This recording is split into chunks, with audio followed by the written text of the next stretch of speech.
vamos receber o pastor Sinfrônio. E eu quero dizer aos irmãos, nós vamos ter 45 minutos agora da nossa aula de abertura. O pastor Sinfrônio estará com a palavra. Depois nós teremos às 20h45, aquele relógio está adiantado, agora é 8h02. Nós teremos 15 minutos de intervalo e voltaremos para a segunda aula desta quinta-feira do culto de abertura do nosso curso de capacitação. Pastor Sinfrônio Jardim Neto, com a palavra, por favor.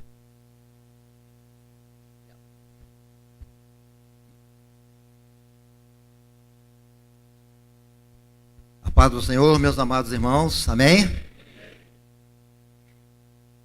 É muito bom poder estar aqui e saber que Deus tem um propósito nesse nosso encontro, não é isso? Deus, Ele quer falar conosco. É uma coisa que Deus gosta de fazer, Ele gosta de revelar para nós o que está no coração dEle.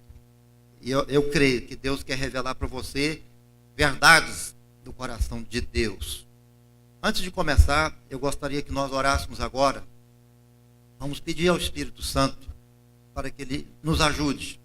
Que a glória dEle esteja aqui, a presença do Senhor neste lugar. E vamos também dizer ao Senhor que nós estamos com o nosso coração sedento. Queremos receber de Deus o que Ele vai trazer para nós. Amém? Vamos orar em nome de Jesus. Senhor nosso Deus, nós te agradecemos, Senhor, pela sua presença, pelo seu Espírito Santo que está aqui, Senhor. Te agradecemos pela presença de todos estes irmãos e irmãs. E pedimos, Senhor, no nome de Jesus, que a sua palavra possa fazer arder o nosso coração, Senhor. E que nós possamos entender o que o Senhor quer nos dizer, Senhor. Que o Senhor levante um grande exército de homens de Deus, mulheres de Deus, que vão sair com a força do Espírito Santo, com o amor de Jesus em seus corações, para buscar, para resgatar vidas que se perderam, vidas que estão prostradas, feridas. Nós pedimos em nome de Jesus, Senhor, que o calor do Espírito Santo possa arder o nosso coração. Em nome de Jesus nós repreendemos todos os demônios, espíritos malignos, que querem roubar o entendimento da palavra. Em nome de Jesus nós ordenamos agora a retirada, pelo poder do nome de Jesus. Pelo poder do nome de Jesus, repreendemos todas as potestades malignas e ordenamos a retirada pelo poder do nome de Jesus. E declaramos que todos estão livres para ouvir, para compreender a palavra do Senhor. Em nome de Jesus. Amém. Glória a Deus. Os irmãos podem se assentar em seus lugares. Meus amados irmãos, o nosso treinamento é um treinamento audiovisual. Os irmãos receberam uma pasta, e nessa pasta você tem uma apostila, você tem alguns livros. Estes livros é o material que nós usamos para alcançar pessoas que se afastaram de Jesus, fazendo um trabalho corpo a corpo. Os irmãos não precisam agora se preocupar em entender, porque quando chegar o momento, quando nós estivermos falando sobre a estratégia do trabalho, então nós vamos explicar tudo certinho. Só tome cuidado para não perder, por exemplo, os folhetos que estão aí, os livros, né? E no momento certo, os irmãos vão estar entendendo. Irmãos, eu queria então começar falando sobre o tripé de Deus, quando o assunto é evangelismo. Eu tenho comigo aqui um tripé. Os irmãos conseguem enxergar o meu tripé? Quem consegue? Levanta a mão para me ver. Amém? Irmãos, uma pergunta. Qual dessas três pernas é a mais importante? Qual delas é a mais importante? Nenhuma é mais importante do que a outra, né? E se eu perguntar mais? Qual dessas três pernas é a maior? Qual é a maior? Também não tem nenhuma maior. Então, mesmo tamanho, e mesma importância. Mesmo tamanho e mesma importância. Essas três pernas, então, unidas, alinhadas, elas promovem o que, meus amados irmãos? Promovem o equilíbrio, não é verdade? Então nós podemos, por exemplo, colocar um celular aqui e ele vai ficar quietinho, porque existe uma sustentação, não é isso? Essas três perguntas que eu quero começar apresentando para os irmãos, na verdade são três grandes objetivos que a igreja nunca pode perder. Três grandes objetivos que nós precisamos estar pensando, praticando e conservando até a volta de Jesus. Vamos começar com a nossa primeira pergunta. Vamos lá? Nossa primeira pergunta. Como que eu posso fazer para ganhar mais almas para o reino de Deus? Você, no silêncio dos seus pensamentos, orando, será que você tem dito: Deus, eu quero mudar a vida de pessoas, eu quero intervir na salvação de pessoas perdidas, mas o que eu posso fazer, Senhor, para alcançar mais almas?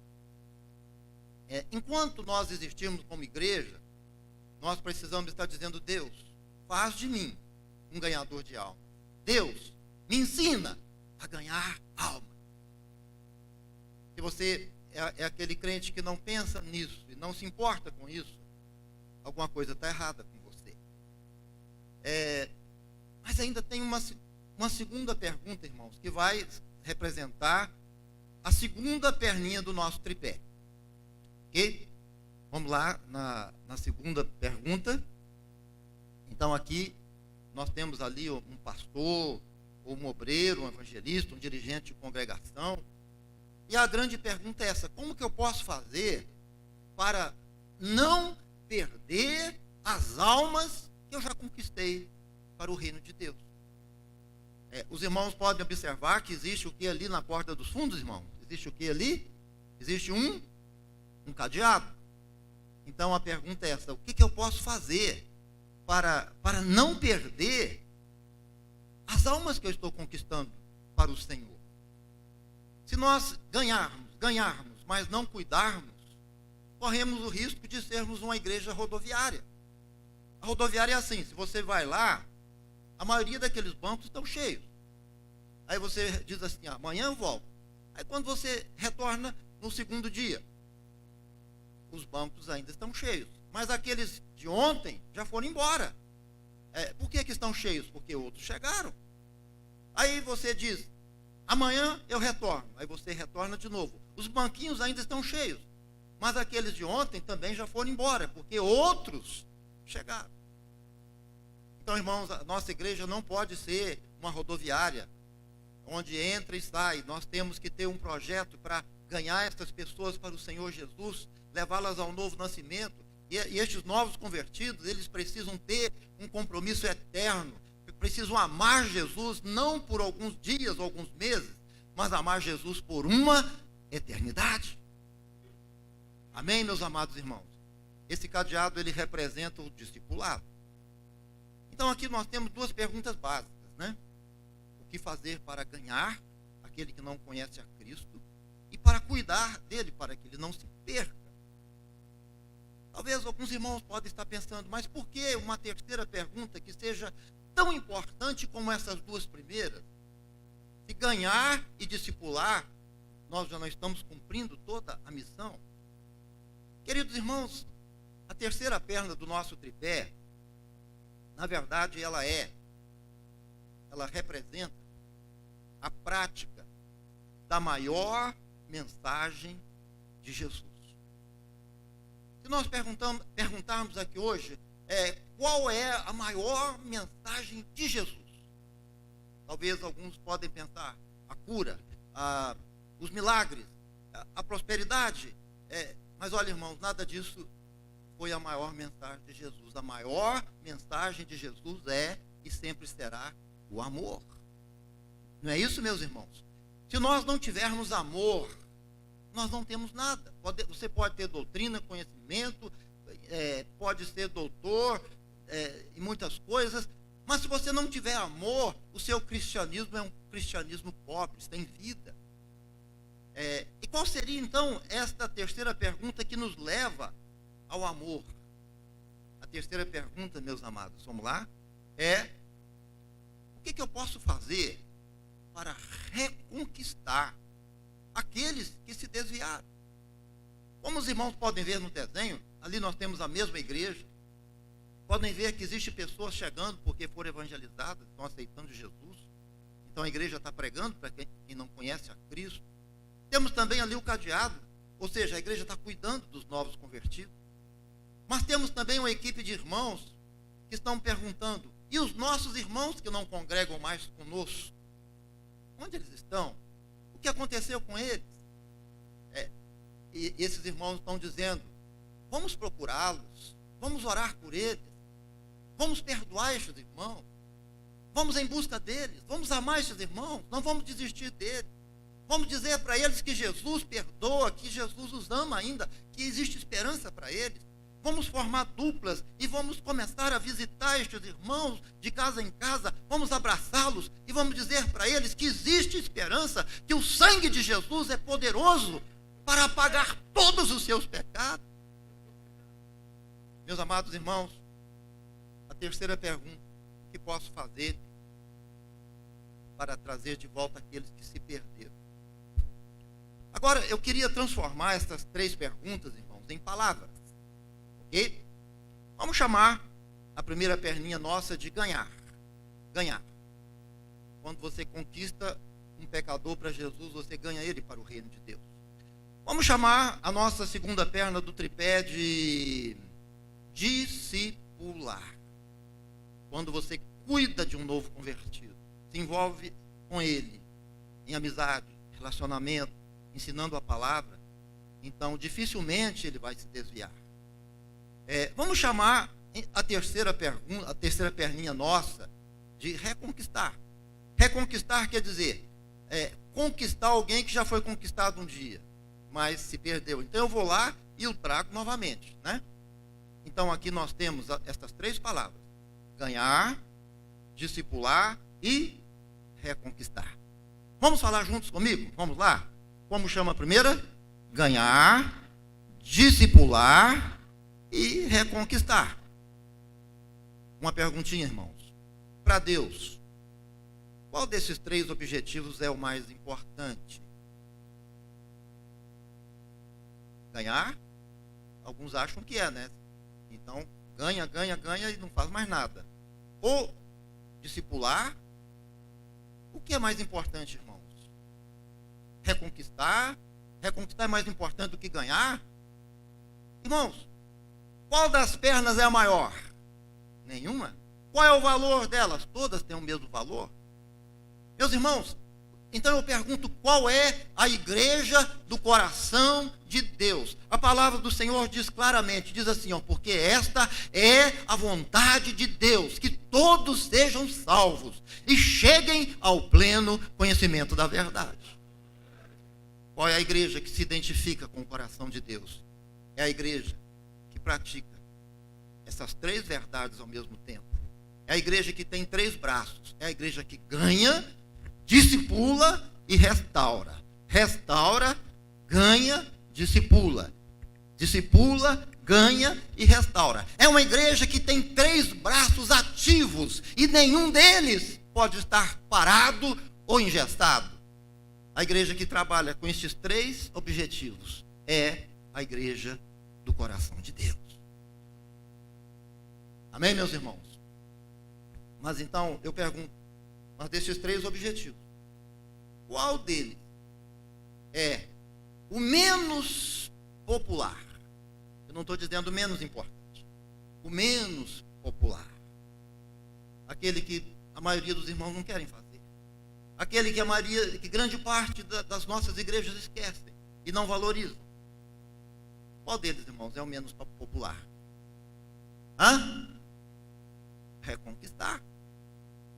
Infelizmente, queridos irmãos, mais de 90% das igrejas evangélicas hoje, nos nossos dias, quando se fala de Brasil, não se importam com aqueles que se perderam, com aqueles que se desviaram. E ainda dizem assim: vamos continuar ganhando almas. Estes que não querem, o problema é deles. Vamos em busca de outros que estão mais interessados. Nesse treinamento, meus queridos irmãos, eu quero me aprofundar bem nesse tema. A reconquista de pessoas que se afastaram de Jesus. Vamos lá no próximo. Eu queria passar para os irmãos aqui um breve relatório da história da igreja brasileira. Olhando para o gráfico, você pode ver que ali em 1500 o Brasil foi descoberto. Os portugueses vieram e trouxeram a religião que eles tinham, que era o catolicismo.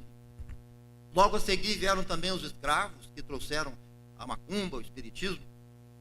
E o que prevaleceu no Brasil de 1500 até 1900, ou seja, 400 anos, o que prevaleceu foi mesmo o sincretismo religioso. Mas a partir de 1900, então começou a haver um crescimento, mas digamos assim, um crescimento estilo tartaruga, um crescimento lento, inexpressível, até que nós chegamos lá na década de 70. Aí sim, irmãos, a partir da década de 70, começou a surgir no Brasil o que muitos chamam de grande explosão de conversões. Ou seja, muita gente se convertendo, aceitando Jesus, largando a idolatria, largando o pecado. E essa grande explosão de conversões, ela não parou mais. Ela atingiu a década de 80, 90, o ano 2000, 2010 e está até hoje. Agora, irmãos, o que eu queria enfatizar, a gente fica alegre dizendo: puxa, que bênção, a igreja está crescendo, o povo de Deus está crescendo, mas espera aí, existe uma outra estatística negativa. Assim como houve uma grande explosão de conversões, houve também uma grande explosão de apostasias. Nós temos milhões de pessoas aceitando Jesus quando se fala de Brasil. Mas, ao mesmo tempo, nós temos milhões de irmãos que foram conquistados por Jesus, largando a igreja, voltando para o pecado, desistindo de Deus. E essas duas coisas acontecem ao mesmo tempo. Então, vamos ver, irmãos, algumas consequências disso. Vamos lá, próximo.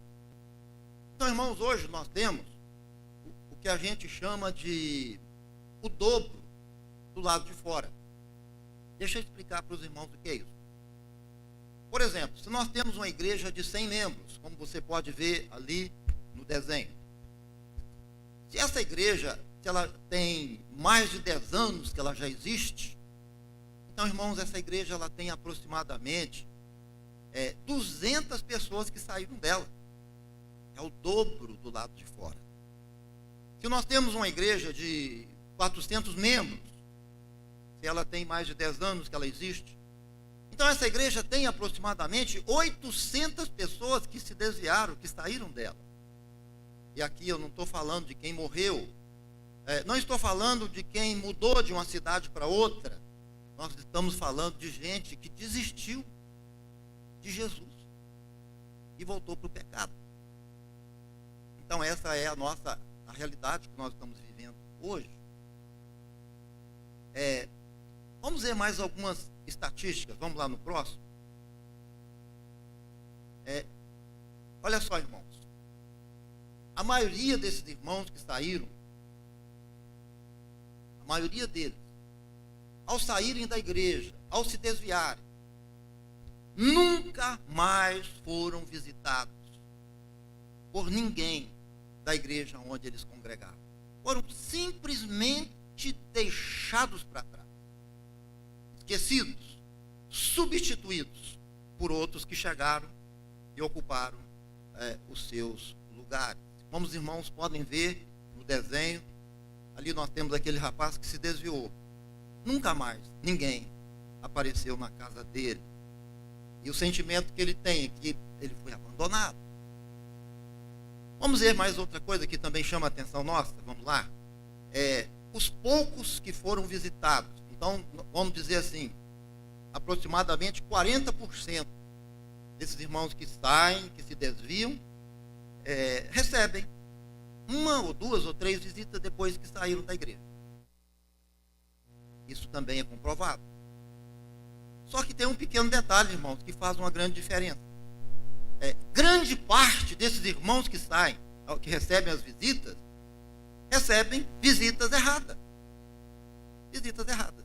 Vamos olhar aqui para o nosso desenho? Então ali, irmãos, nós temos aquele rapaz de camisa verde, o irmão que desviou. E aquele moço de terno, com a Bíblia na mão, com a cara feia, o crente está indo visitar ele. Agora, irmãos, vamos começar olhando para o rosto do irmão. Olha um pouquinho para a cara dele, irmãos. Olha, se alguém nasce feio, não tem culpa, né, irmãos? É feio de natureza. Mas tem crente que quando vai visitar, ele fica feio dobrado, irmão. Ele enruga a testa, ele fecha, ele fica assim com aquela cara fechada, ele chega como se ele fosse o xerife da igreja, já apontando o dedo e já falando do inferno. Olha ali, irmãos, o evangelismo que aquele irmão está levando lá para o nosso amigo que desviou. Olha o que ele está dizendo. Deus te castigou. É a mão de Deus que veio sobre a sua vida. É por isso que você está vivendo esse momento. Você vai para o inferno. Você blasfemou contra o Espírito Santo. Ou então, muitos dizem assim, você é a porca que voltou para a lama. É o cachorro, é o cão que voltou para o seu vômito. E gozado. Lá na igreja ele era ovelha de Jesus, né? Agora ele virou cão, virou porca. E eu pergunto, irmãos, será que esse é o evangelismo que Jesus usou quando ele se encontrava com pecadores?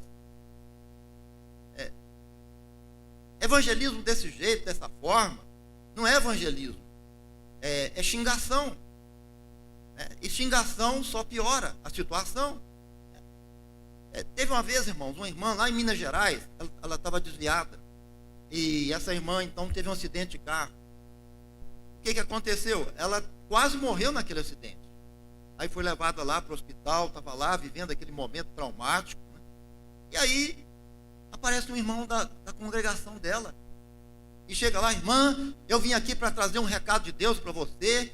Ela ficou feliz, que bom, lembrou de mim. Aí ele disse assim, sabe o que é, irmã? Saiu uma profecia lá na nossa igreja, e sabe o que que Deus falou? Ele falou que vai matar os desviados, tudo, irmã, e está morrendo. E a irmã lá, toda traumatizada, né? E aí entregou a profecia da morte e foi embora. Irmãos, infelizmente muitos vão para quê? Não é para curar a ferida, é para piorar a ferida. Eu costumo dizer que tem gente que se ficar quietinho dentro de casa, com a boquinha fechada, ele está ajudando Deus. Ele está ajudando Deus só de ficar quietinho e sem falar nada. Porque se ele for, piora. Então, irmãos, olha só a nossa situação. Temos aproximadamente 70% de irmãos que nunca mais foram procurados, deixados para trás. E temos alguns que receberam visitas. Eu não estou generalizando, irmãos. Eu não estou dizendo que todas as visitas são assim. Existem sim algumas visitas certas e boas, e vários irmãos nossos fazem. Mas existem também as más visitas, que são estas que nós estamos mencionando. Então, vamos lá no próximo. Olha só, irmãos, aproximadamente 90% das igrejas evangélicas do Brasil não praticam o ministério da reconciliação. Talvez os irmãos estejam perguntando o que é o ministério da reconciliação. Então nós vamos falar também sobre esse assunto. O que é o ministério da reconciliação? A Bíblia fala. A Bíblia diz assim, ora, tudo provém de Deus, que nos reconciliou consigo mesmo, por meio de Cristo, e nos deu o ministério da reconciliação. A saber que Deus estava em Cristo, reconciliando consigo o mundo, não imputando as nossas transgressões, e nos deu. Deus deu para nós essa responsabilidade. Vamos estar falando sobre isso aí também. Vamos lá no próximo. Eu queria agora, irmãos, compartilhar com vocês, ainda dentro deste assunto, né, seguindo essa linha de pensamento, uma grande mentira que nós acreditamos nela por muito tempo. Vou chamar essa mentira de fake news evangélica. E pode ser que você acreditou nessa mentira. E pode ser que alguns que vieram para cá vieram acreditando nessa mentira. E é uma das maiores e piores mentiras que o diabo inventou. E o pior é que tem muita gente na igreja que acredita nessa mentira. Muitos pastores, evangelistas que creem nessa mentira. Então vamos ver que mentira é essa, irmãos? Olha só, a mentira é essa. Ó. É perda de tempo visitar pessoas desviadas. É perder tempo. Eu não perco tempo com desviado. E o que mais? Eles já conhecem a verdade e não querem saber de Deus. Você já ouviu alguém falando isso? Olha, eu não perco tempo visitando desviado, não. Quando eu vejo um desviado, eu saio fora. Ele já conhece a palavra de Deus. Eu deixo ele na mão de Deus. Ou alguém dizendo assim, ó, tem aí esse projeto da reconciliação que eles estão sugerindo para a gente implantar na nossa congregação, mas nós vamos perder tempo, porque é um povo duro, é um povo rebelde, que não ouve, que não escuta. Então a gente poderia fazer coisas mais importantes, alcançar mais pessoas. Talvez alguns de vocês vieram pensando isso. Eu vou fazer o treinamento, porque eu preciso, eu quero conhecer, mas é perder tempo. Meus irmãos, por que isso é mentira? Sabe por quê? Meus irmãos, quando a igreja ela começa a olhar para esses irmãos que se perderam com uma nova visão, com os olhos de Jesus, com compaixão, com misericórdia, quando a igreja paga o preço da oração, quando a igreja se aproxima, sabe o que acontece, irmãos? Essa igreja ela tem uma das maiores colheitas da história de toda a sua existência. Para os irmãos terem uma ideia, esse projeto da reconciliação, ele chegou em Joinville há 3 anos atrás. Eu tive o privilégio de levar esse projeto. O que aconteceu, meus queridos irmãos? O pastor presidente, pastor Sérgio, um grande homem de Deus, ele abraçou. Ele disse, esse sonho é de Deus, eu quero que ele seja meu também.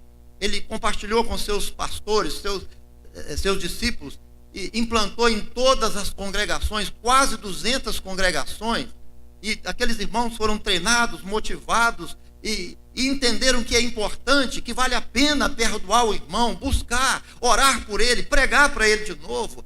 Meus irmãos, nós já temos agora quase 5.000 pessoas que se reconciliaram com Jesus, nesse período de 3 anos.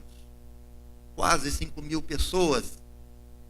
Isso é o relatório que o líder de evangelismo, o pastor Juari, nos passou.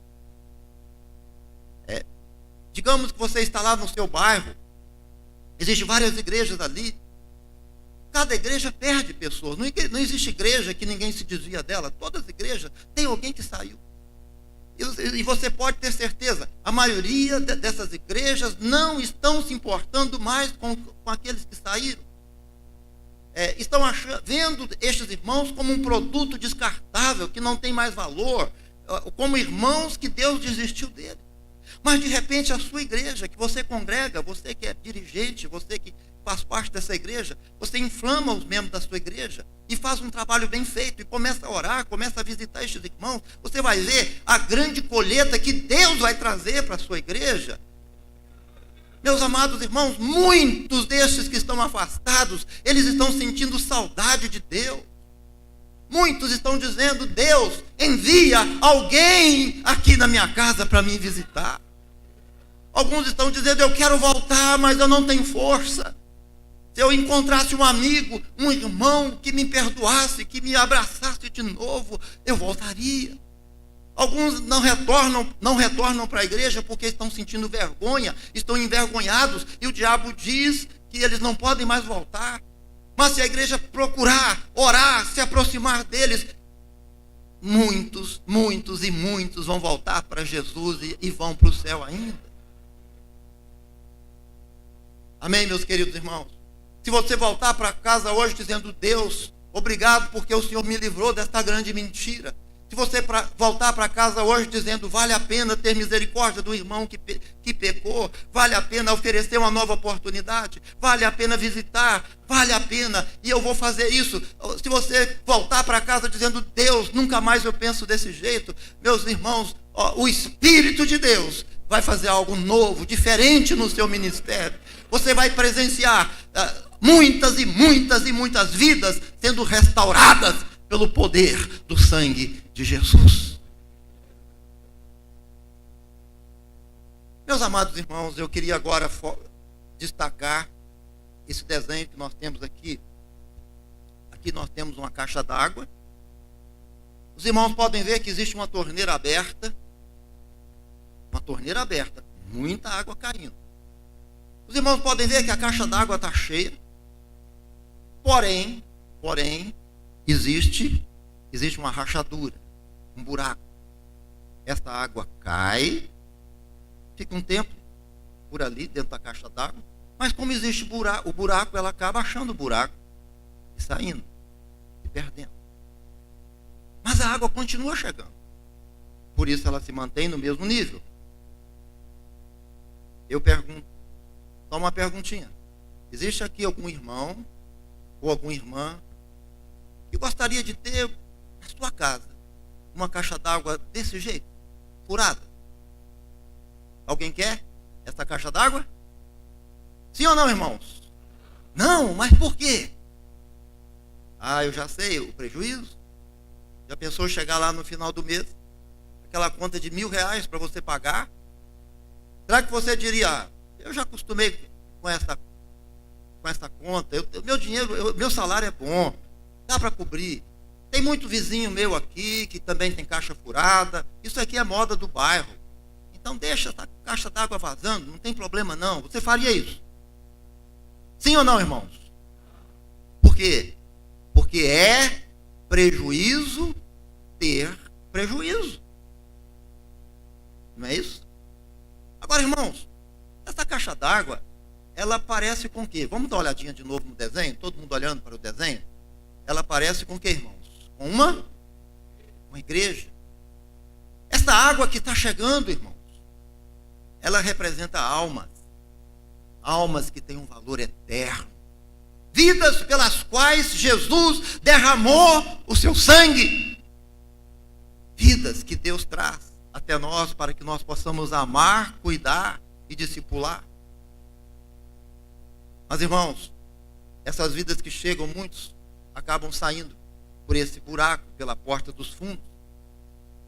E parece que nós não nos importamos, nós aceitamos a perda dessas pessoas, porque falamos assim: mas a igreja está cheia. Um ano atrás, nós tínhamos 100 membros na nossa igreja, agora já tem 150. Então, estes que saíram não tem problema não, porque Deus está mandando mais e a igreja está crescendo. É isso que muitos dizem. Eu pergunto: será que Jesus deixa de amar os irmãos que saem das nossas igrejas? Será que Jesus desiste deles? Não, Jesus continua amando cada um deles. Mas nós aceitamos isso com naturalidade. Irmãos, por que nós aceitamos com naturalidade a perda de pessoas que têm um valor eterno? Vamos dar uma olhadinha aqui no próximo. Vamos lá? Irmãos, Satanás, ele quer nos convencer de duas mentiras. E nós vamos focar bastante essas duas mentiras. Qual que é a primeira mentira, irmãos? Olhando aqui, a primeira, os irmãos conseguem ler? O que está escrito aí? É normal perder almas. Existe tanta gente dizendo isso, talvez com palavras diferentes, mas dizendo exatamente isso. Outro dia, eu vi um crente dizendo assim: igreja é igual biscoito. Sai um, Deus manda 8. que ele estava querendo dizer com isso? Se sair um, não tem problema não, porque vai chegar muito mais. Ah, mas tem Deus para dar do que o diabo para roubar. Se o diabo roubou um, deixa ele ir lá embora com o diabo, mas Deus vai dar muito mais. Irmãos, aí nós acabamos olhando só para números, números e números. Quando na verdade Deus não olha só para números, Deus olha para vidas, para almas, e cada alma tem um valor eterno. Cada vida que se perde é uma vida preciosa, e Deus tem um lugar para ele no céu. Mas o diabo quer que cada um de nós acreditemos nisso. É normal. É normal perder pessoas. E a segunda mentira que o diabo quer que nós acreditemos nela é algo que muita gente diz. A segunda mentira é exatamente essa: nós não temos responsabilidade para pregar para quem se desviou. Eu não tenho. Por que eu não preciso pregar mais para quem se desviou? Ele conhece a palavra. Ele já esteve na igreja. Se eu for pregar para ele, é perigoso ele pregar para mim. Então, se ele for para o inferno, o problema é dele. Ele já ouviu o evangelho um dia. Então, eu não tenho essa responsabilidade. Olha, irmãos, se nós acreditarmos nessas duas mentiras, quais são elas? É normal? Então, se alguém se desviar, eu não preciso fazer nada, vamos seguir em frente. A carruagem vai continuar andando. E se eu acredito que eu não tenho responsabilidade para pregar para o irmão que desviou, porque ele já conhece a palavra, então eu não vou fazer nada. O meu coração vai ser congelado. Eu vou ver estes irmãos com indiferença, não vou amá-los, não vou me importar mais com eles, porque ele já conhece a palavra. Irmãos, quando eu vejo isso, eu me lembro de uma música mundana muito antiga, bem antiga mesmo. E eu acho que a maioria de vocês lembram dessa música. Olha como que era o tema, a letra da música.